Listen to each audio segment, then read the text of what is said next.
vamos con la siguiente parte. Fíjense que ya nos está faltando solamente estas secciones para concluir con lo que vamos a hablar en el día de hoy y con lo que es toda la estructura de la tesis. Ya de allí el resto es realización de cálculos y mejorar la redacción, que es lo que nos quedaría para la última semana. Aquí tenemos entonces, en primer lugar, vemos que los elementos para la parte de resultados son recuerden que la parte de resultados se dedica solamente a lo que es mostrar la información obtenida del estudio, sin dar todavía opiniones, simplemente expresar información. Tenemos la descripción de resultados para cada variable y la prueba de hipótesis para cada hipótesis. Eso sería nuestro capítulo 4. Entonces de allí podemos ver lo siguiente. Fíjense que en el caso de descripción de resultados, para el caso de estudios de tipo porcentual y de promedio, simplemente hablan de niveles. Niveles. Para el caso de estudios correlacionales, hablamos de, si son de tipo discreto, como los que estamos planteando, de un Rho de Spearman. Aquí está la ecuación para ese tipo de estudio.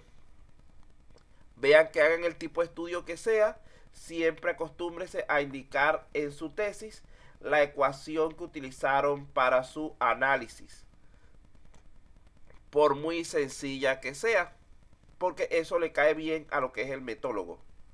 Luego de allí, nosotros no vamos a hacer ese cálculo a mano para cada elemento. Eso es mentira, porque entonces nos vamos a volver un 8, porque ese cálculo no es sencillo. Allí lo que se hace es utilizar nuevamente el SPSS, el cual nos brinda una tabla de salida como esta. De aquí solamente tomamos este resultado, que sería nuestro Rho, nuestro Rho de Spearman, sería este valor, y este resultado de aquí es lo que llamamos nuestro nivel de significancia, que es la letra P. ¿Se acuerdan que P tenía que ser menor o igual que 0,05? Por lo general en todos los cálculos nos va a dar menor si hemos hecho bien nuestro estudio. Vean que tiene que ser menor que 0,5 y aquí el resultado es 0,0008. Está sumamente lejos del 0,05. Por lo tanto, aquí decimos que nuestro estudio es significativo porque el P o valor de significancia es menor que el que establecimos, y decimos que la correlación es de tipo fuerte porque nosotros habíamos establecido en alguna parte, establecemos un cuadro como esto, donde decimos fuerte, moderada, alta, dependiendo del nivel que resulte de nuestro estudio. Eso tenemos que definirlo también, es un cuadro prácticamente igual. Entonces esto sería una correlación en menos de 0,8. Podemos decir que esta es una correlación fuerte, no alta.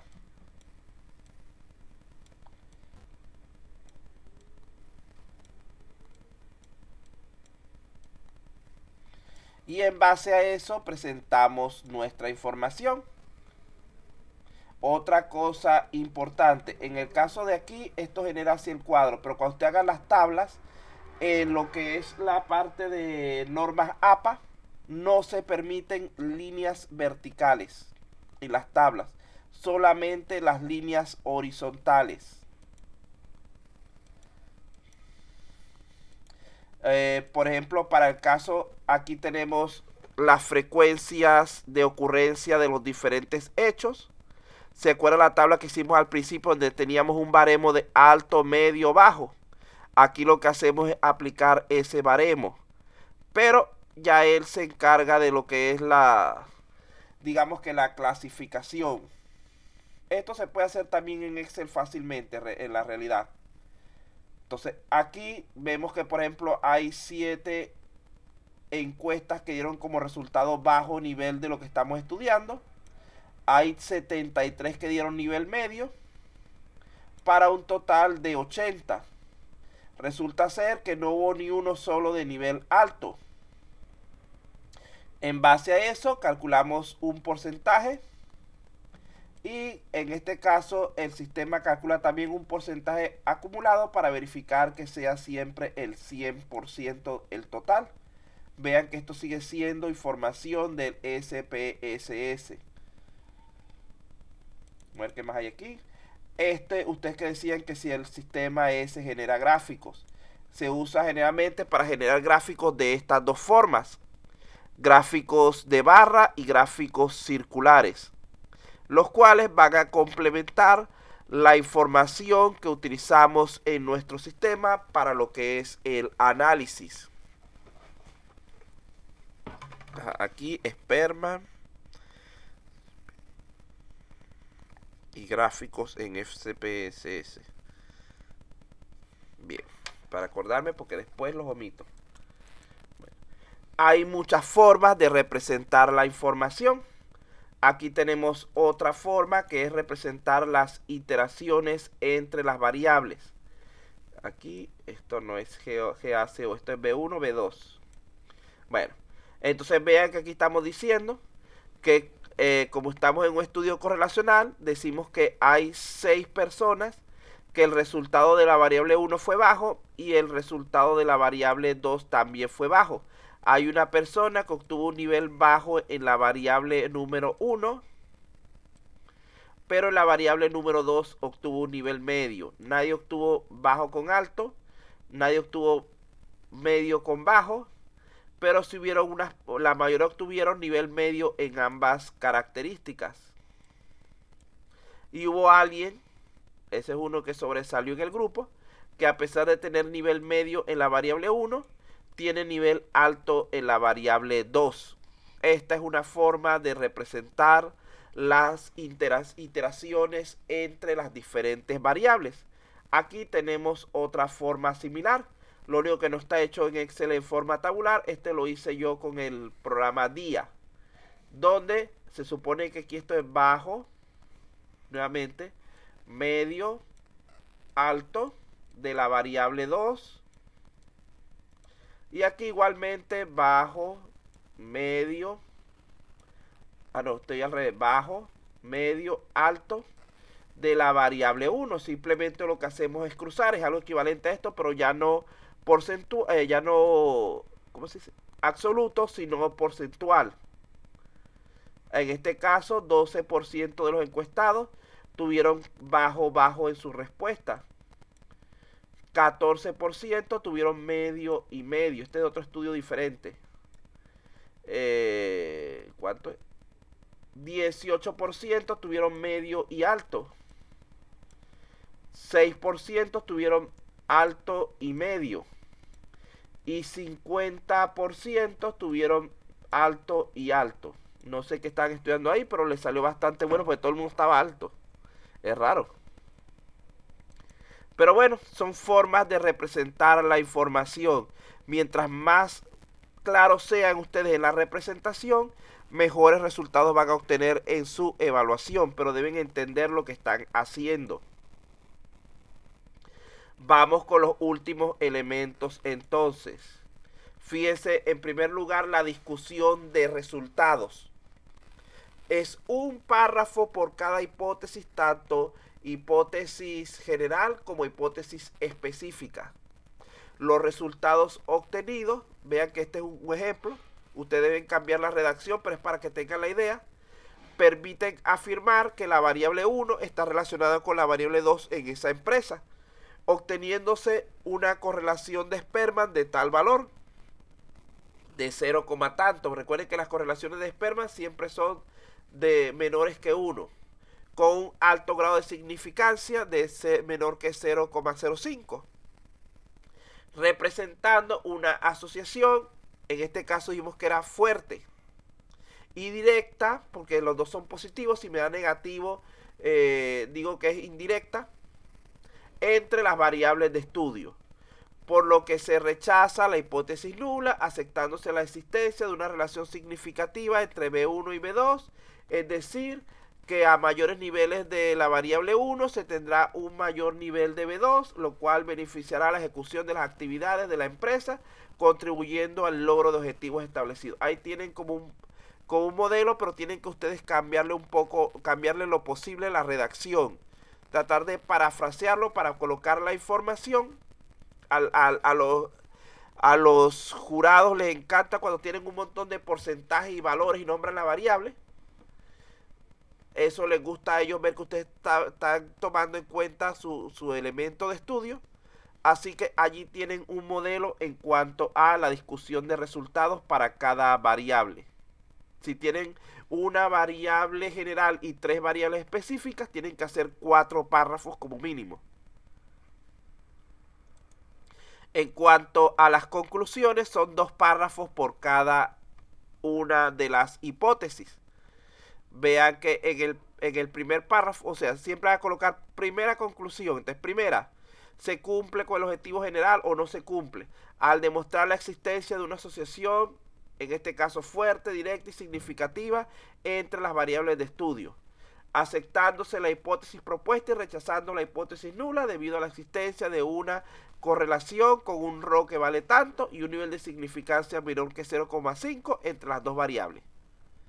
Y luego tienen que hacer un pequeño párrafo para complementar esa conclusión llamada primera, donde diga los hallazgos encontrados hacen referencia a que la implementación del sistema de información en nuestro caso contribuirá a optimizar, por decir algo, la calidad de atención al cliente en beneficio de los objetivos establecidos por la empresa. Allí tienen una idea de cómo pueden redactar lo que son sus conclusiones. Recuerden que todas las ideas que yo les dé no las coloquen textuales en su redacción, porque ustedes son 20 y es posible que si ustedes la colocan idéntica, al final de cuentas el antiplagio le empiece a cruzarse entre ustedes y empiece a darles como que todos tienen plagio.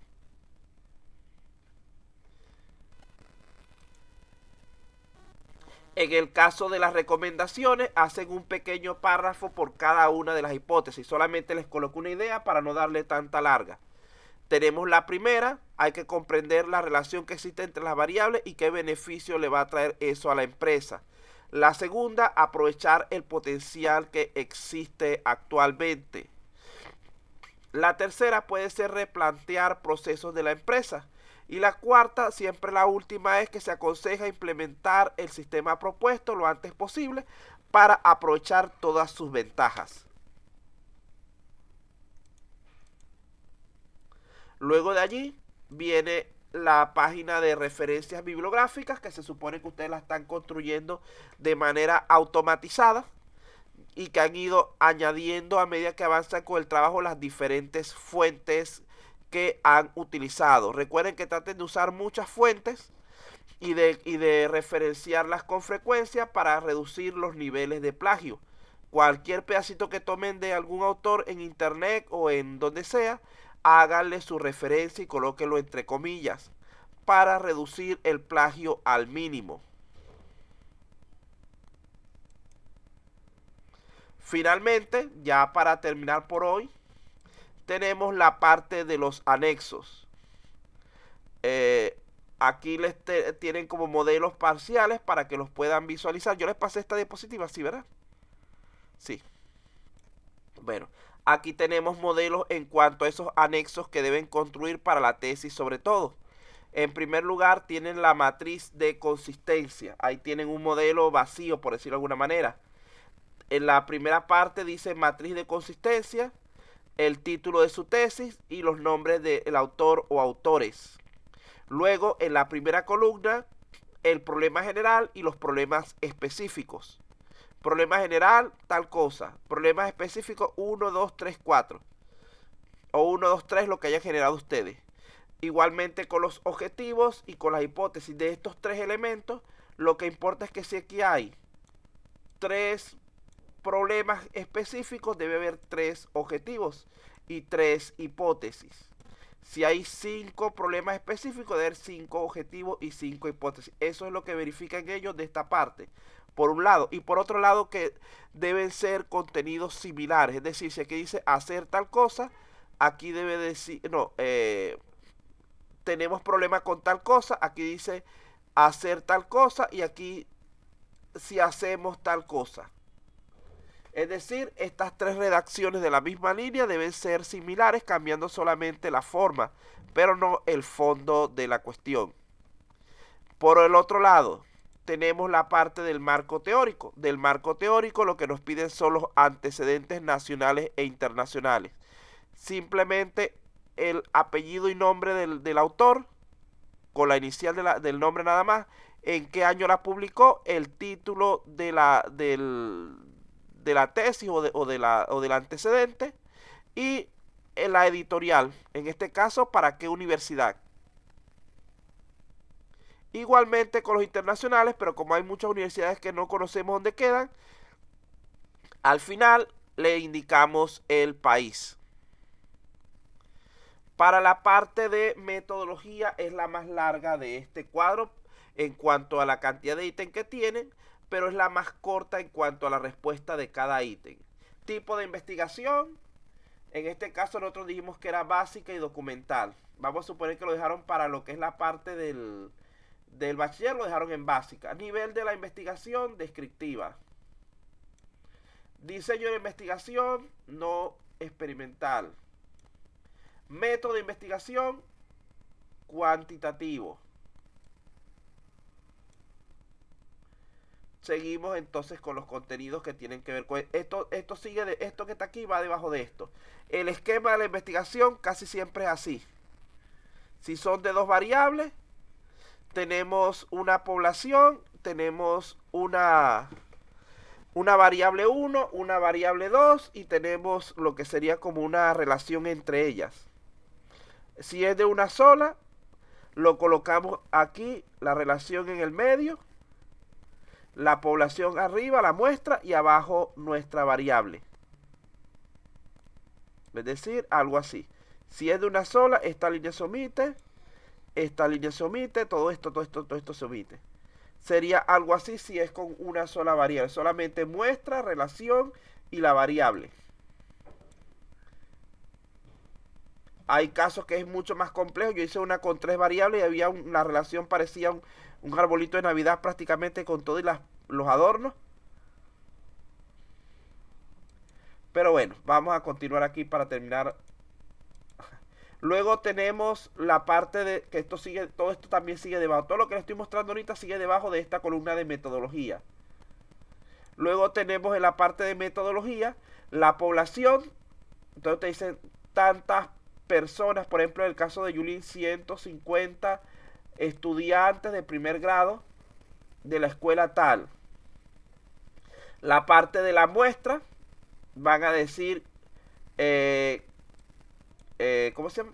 La cantidad de alumnos que conforman a la muestra, por ejemplo 30 alumnos correspondientes a el primer grado tal, usando muestreo por, ¿cómo se llama? Por conveniencia, por decir algo. La técnica de recolección de datos, la encuesta. El instrumento, el cuestionario, eso sí queda igualito. El procesamiento de datos tabular usando Excel. El análisis estadístico usando SPS tal versión, y es de tipo, si lo necesitan así, correlacional con Spearman.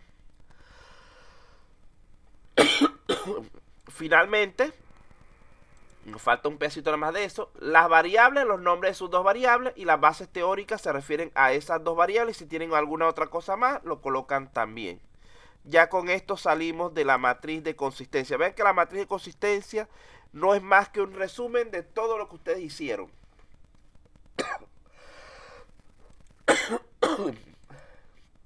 Luego tenemos la operacionalización de las variables. Allí tienen un formato que pueden utilizar, solamente le quitan el montón de colores. Vean que tenemos el nombre de la variable arriba, la hipótesis general. Todas las variables están relacionadas con la hipótesis general. Deme un segundito nada más, ya regreso.